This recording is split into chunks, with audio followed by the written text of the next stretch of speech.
Les market movers États-Unis dans le broker du jour en direct sur TV Finance. On en a deux, Antoine. On a les records historiques, notamment sur le S&P 500 et la publication de résultats de Facebook. Voilà, c'est vrai que les semaines se suivent et se ressemblent pour les marchés américains, puisque une nouvelle fois, on a eu deux des trois plus gros indices américains qui ont établi un nouveau record historique sur la semaine. Alors là, on a le S&P la semaine dernière qui a donc inscrit un nouveau record au-dessus des 3000 points à 3025 points en clôture hebdomadaire, ce qui fait que sur la semaine, le S&P a clôturé à plus 1,65%. Et c'est notamment dû aux très bonne publication de la croissance américaine pour le deuxième trimestre.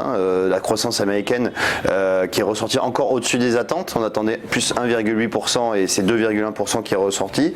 Et par conséquent, on n'a toujours pas finalement ce ralentissement de la croissance américaine que les investisseurs redoutent. La croissance américaine se porte très bien et par conséquent, ça se répercute sur les indices américains. Du côté des publications de résultats, on a eu donc Facebook qui a publié la semaine dernière finalement de bons chiffres, même de très bons chiffres, puisque l'entreprise californienne a publié un chiffre d'affaires en hausse de 28% à plus de 16 milliards d'euros. Donc c'est quand même assez impressionnant. On a des utilisateurs qui sont toujours de plus en plus nombreux, puisque on a des utilisateurs quotidiens qui sont désormais à 1,6 milliard. 1,6 milliard de personnes chaque jour. Qui chaque jour se connectent sur Facebook. Donc c'est en hausse de 8% par rapport au trimestre précédent.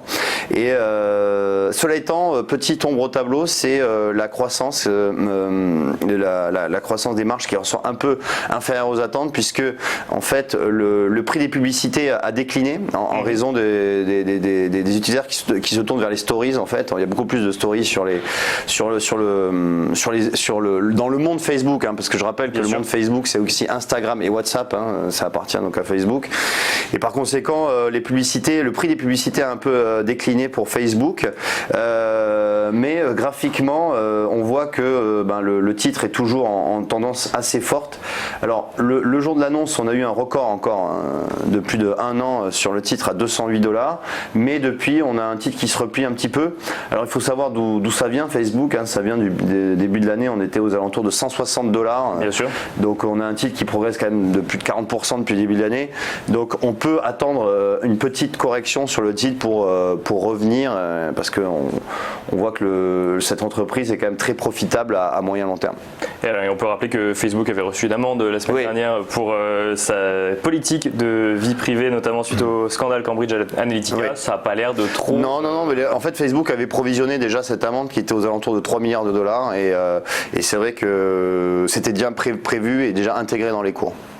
Merci beaucoup Antoine pour ces Market Movers États-Unis.